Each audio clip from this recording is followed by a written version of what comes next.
mejor estará la economía. El teorema de Lipschitz-Lancaster demuestra matemáticamente, desde una modelización de los esquemas neoclásicos, que más liberalización económica no necesariamente es mejor. A veces es mejor, a veces... Estos modelos matemáticos, sí, como Lancaster, son totalmente keynesianos, ¿no? Post-keynesianos. Básicamente Keynes decía, bueno, no es necesario ahorrar, no es necesario producir más, no es necesario trabajar más. Lo único que necesitamos es hacer números. Si hacemos números, se va a multiplicar el dinero. No es cierto, en la vida real no es así.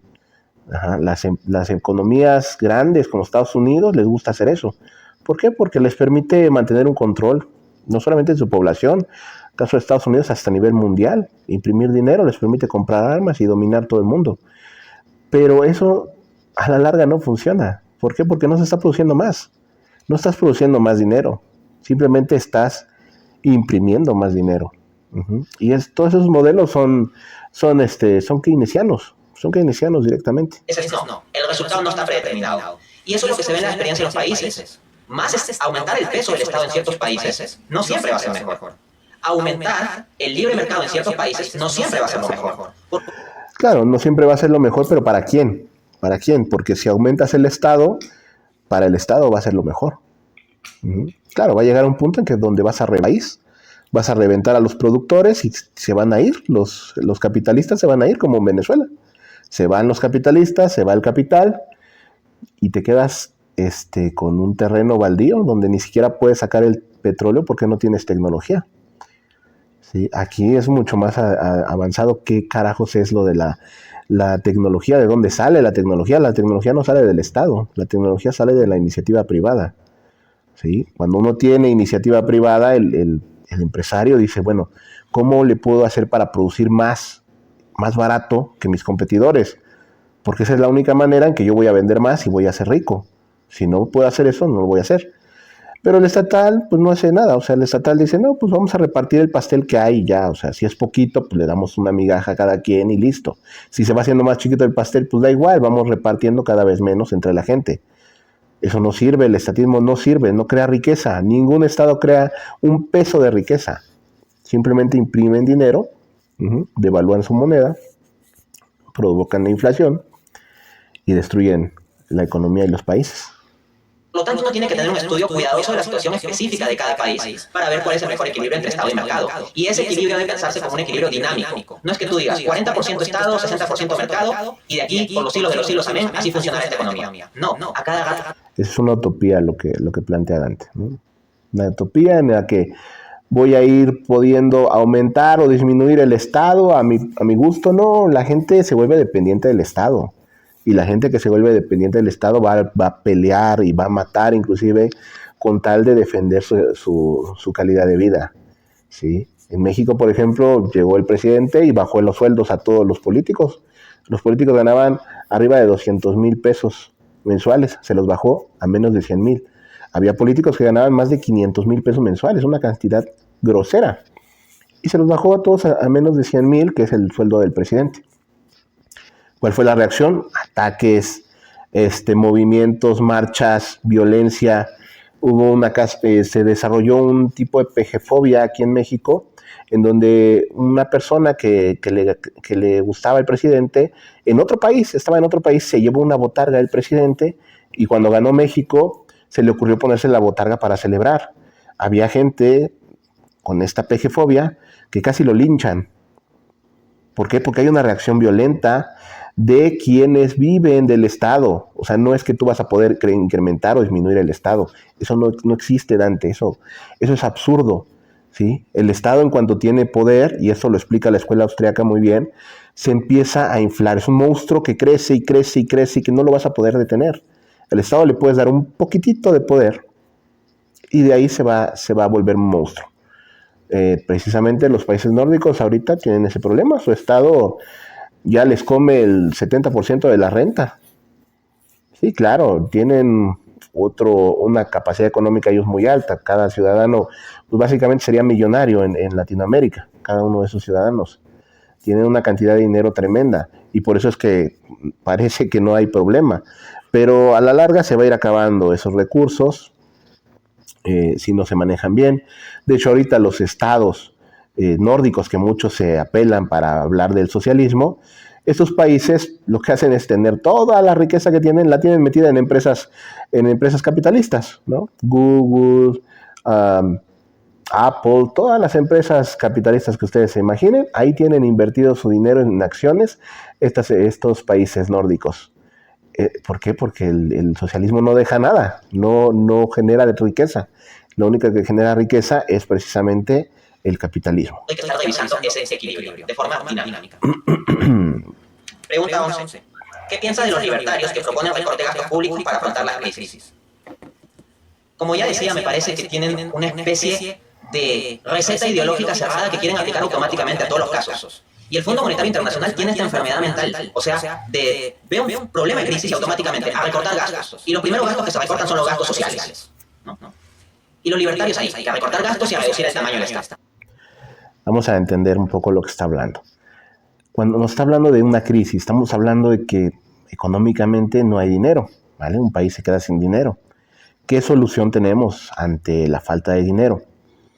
Bueno, una manera sencilla. ¿Qué haces tú cuando te quedas sin dinero en tu casa?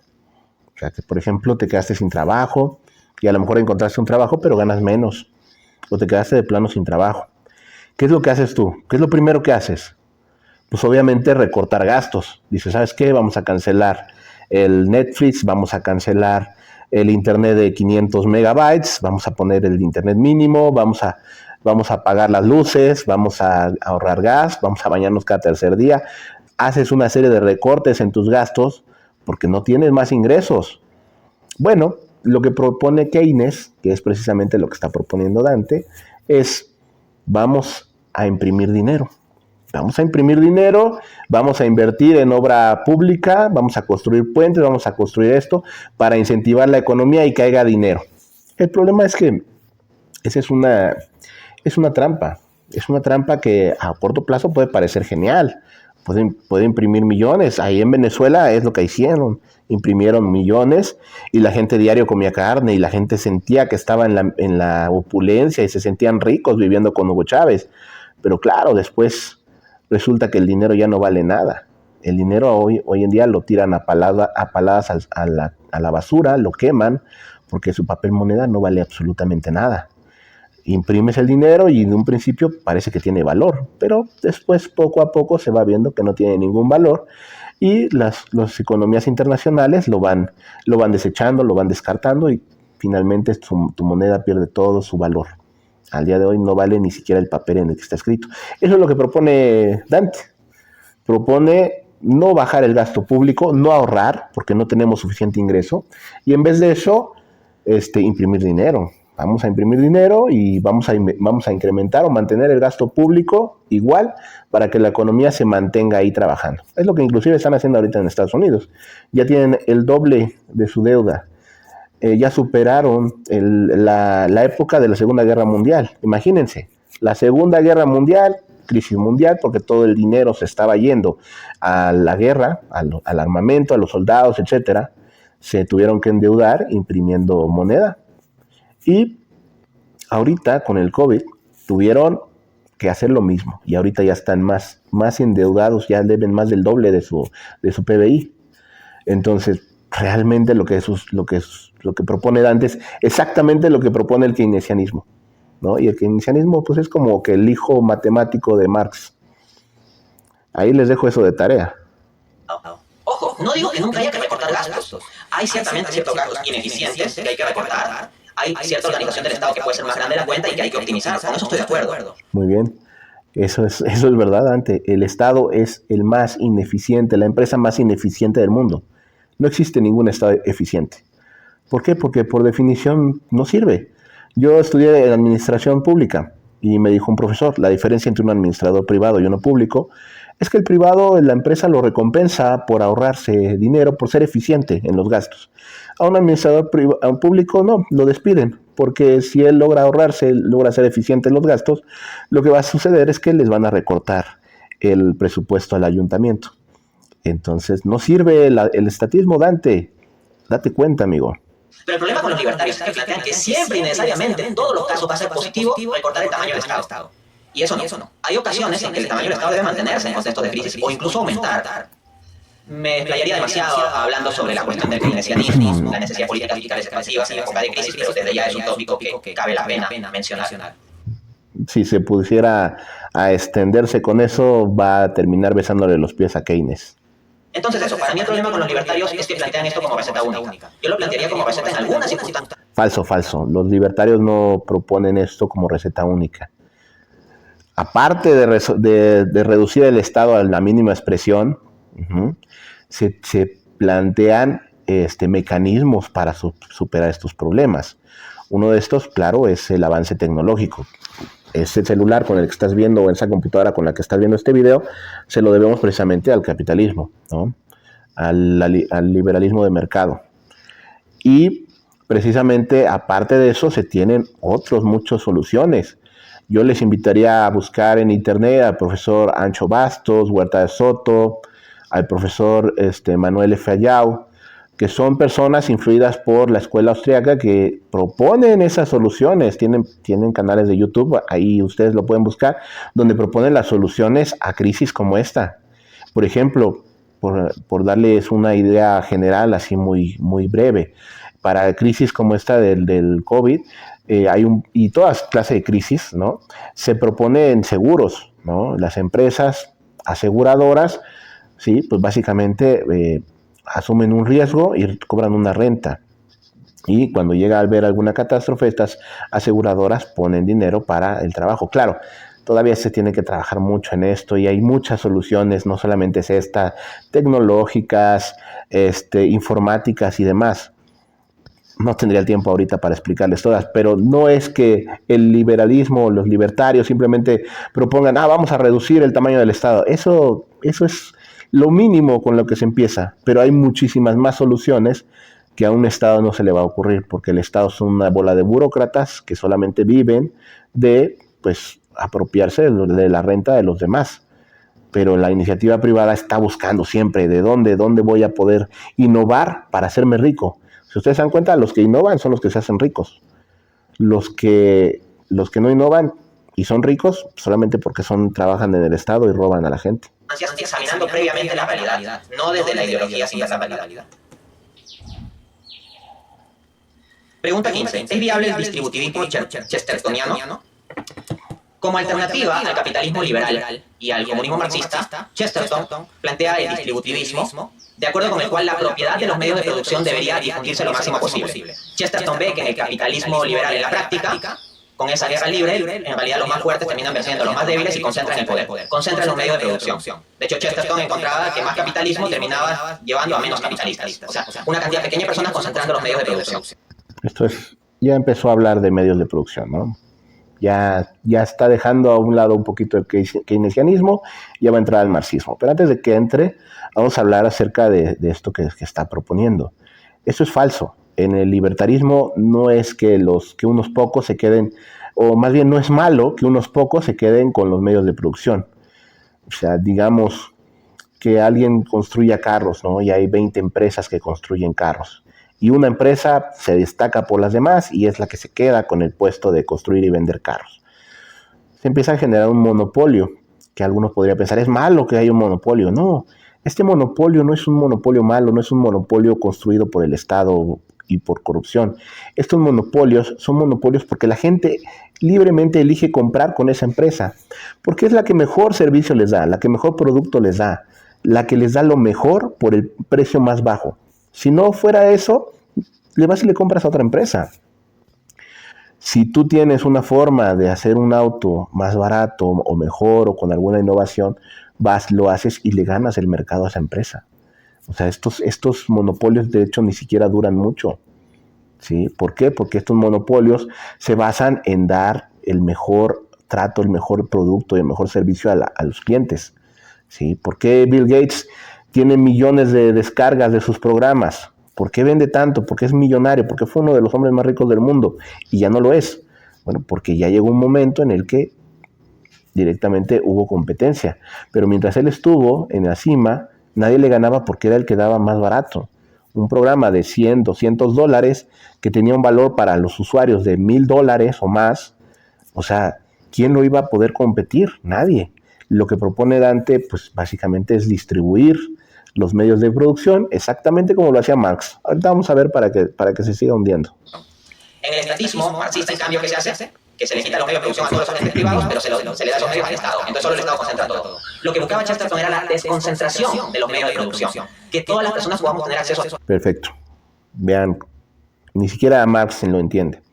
Marx sí decía, vamos a quitar los medios de producción a los burgueses y vamos a repartirlos en la ciudadanía. Claro, un primer paso era dárselos al Estado, pero ya después el Estado lo iba a repartir entre los ciudadanos. Esa es la idea de Marx. Él lo está diciendo como que se quedaba en el Estado y él está proponiendo lo mismo, ¿no? Vamos a concentrarnos en el Estado y lo vamos a repartir a la ciudadanía. Y es lo que es el último fin del marxismo, repartir los medios de producción entre el pueblo, entre los obreros. Eso es lo que proponía Marx. Cierta propiedad productiva. Ojo, no digo un igualitarismo de repartir bienes de consumo, sino de que esté difundida la propiedad de medios de producción para que podamos trabajar y producir, no vivir de ociosos. Es que eso es lo que decía Marx, que los medios de producción se le tenían que entregar a los trabajadores. Eso es exactamente lo que decía Marx. Por eso yo les digo que Dante es marxista, nada más que es muy hábil para ocultarlo, ¿no? Él dice, no, eso no es marxismo, eso es chestertonismo, ¿no? Pero era lo que decía Marx. Si ustedes leen la teoría de Marx, el fin último del marxismo era ese, que los medios de producción no se quedaran en manos del burgués, sino que se repartieran en manos de todos los obreros, que las fábricas pasaran a manos de los obreros. Esa era la idea de Marx final. Y él dice, eso no es marxismo, eso es chestertonismo, y yo estoy a favor de eso. Es marxista de closet, Dante, increíble. El distributivismo chestertoniano me parece una visión genial. Me parece que está muy en línea con la doctrina social de la Iglesia. Lamentablemente, he de decir, en línea con lo que se me pregunta, que su viabilidad me parece muy cuestionable. Sí, qué bueno que lo haces, que lo notas, Dante, pero aquí te aventaste una mentira, ¿no? Que el distributivismo está en línea con la doctrina social de la Iglesia. Falso de toda falsedad. La doctrina social de la Iglesia no tiene ni siquiera una postura económica al respecto. La doctrina social lo que hace es pedir, suplicar, rogar, ¿sí? Que no se olviden de los pobres. Eso es lo que le importa a la Iglesia. Que haya bienes de consumo para los pobres y que los pobres puedan acceder a estos bienes de consumo. La pregunta es cómo vamos a lograr eso que propone la Iglesia, ese bienestar como lo llama el Papa, bien común. ¿Cómo vamos a lograr ese bien común? Por medio de un Estado centralizado que gobierne, que controle todos los productos, los precios, las entradas, los ingresos, los salarios. Por medio de ese medio, no, así no funciona. Por ese medio no vamos a lograr lo que quiere la Iglesia. Lo vamos a lograr por libre mercado. Esa es la única manera de que el pobre pueda acceder. Y aquí se plantea siempre un engaño, una falsa dicotomía, que si eres libertario tienes que estar en contra de la caridad, ¿no? Porque los pobres tienen que trabajar y ganar su propio dinero. No es cierto. Precisamente la gente más capitalista del mundo es la que más dona, la que más aporta a los pobres. Y esto no por una cuestión estatal, porque el Estado los obligue. No, esto es una cuestión moral.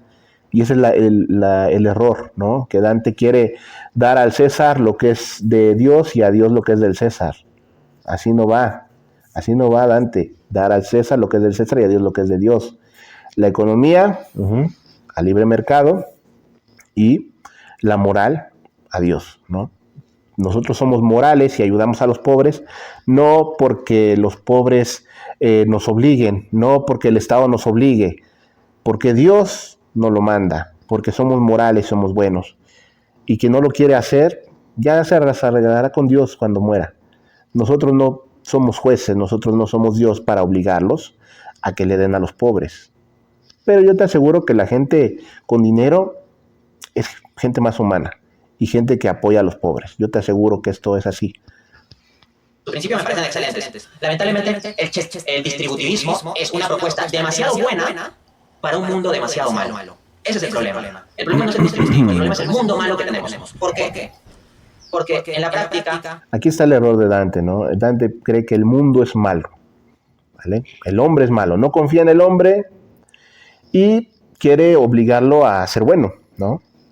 Eso es contrario a lo que dice Dios.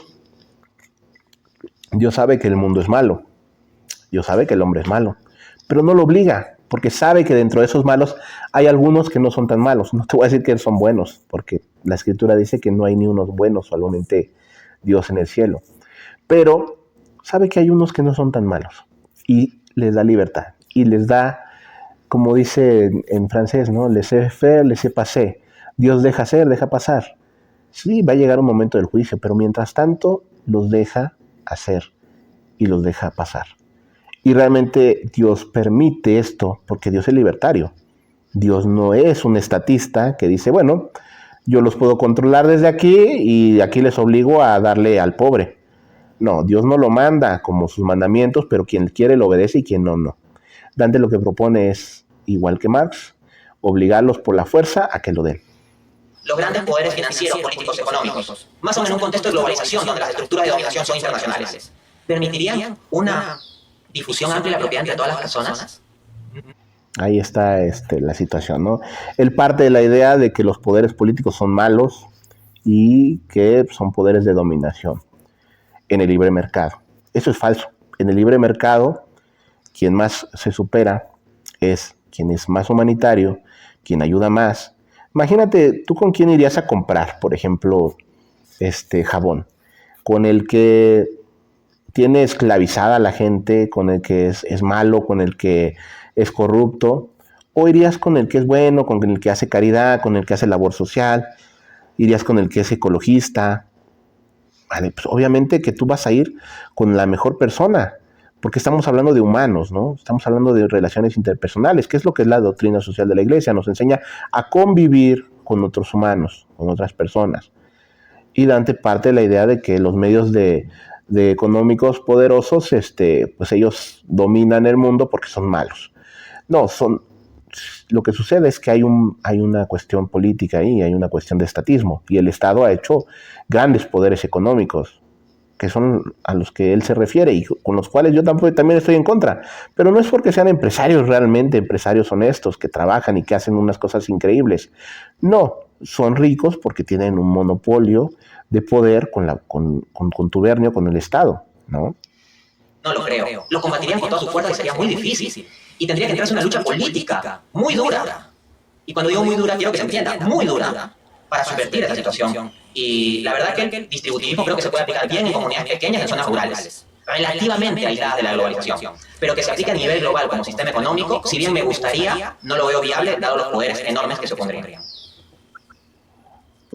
Pero claro, sí ve viable su sistema que no tiene ni pies ni cabeza, que no tiene una teoría económica, que no tiene un modelo económico definido, que es puro pragmatismo ecléctico de la peor calaña. Eso sí lo ve viable, ¿no? Es ridículo, ¿no? O sea, no ve viable el distributivismo, pero sí ve viable sus ideas que no tienen ni pies ni cabeza. Es absurdo lo que dice Dante a veces. Pregunta 21. ¿El magisterio de la Iglesia apoya alguna de las 10 teorías económicas que criticas en tu libro, Economía para herejes? Respuesta, no. El magisterio de la Iglesia en primera instancia no se encarga de hacer teoría económica, sino de establecer principios éticos. En la dilucidación... Exacto, en eso estamos de acuerdo, Dante. O sea, la doctrina social de la Iglesia, que nos la quieren vender muchos, incluyendo a Dante, como que es de carácter socialista, es falso. La doctrina social de la Iglesia es una guía ética, de cómo debemos actuar, de cómo debemos apoyar al pobre, pero no en ninguna parte dice que nosotros tenemos que obligar al rico a darle al pobre a través de la violencia, ¿no? Y si no es a través de la violencia, no sé cómo lo vas a hacer, porque digamos que tú eres un empresario rico y te dice el Estado que tienes que darle al pobre, tienes que mantener al pobre. Si tú no lo quieres hacer, ¿cómo te van a obligar? Dante propone que se va a hacer, pero ¿cómo? Si no es por la violencia, no hay otra forma de que te obliguen. Si me van a dar que es opcional lo que yo quiera dar, entonces no aplica lo que dice Dante, que va a ser una tasa de impuestos fija.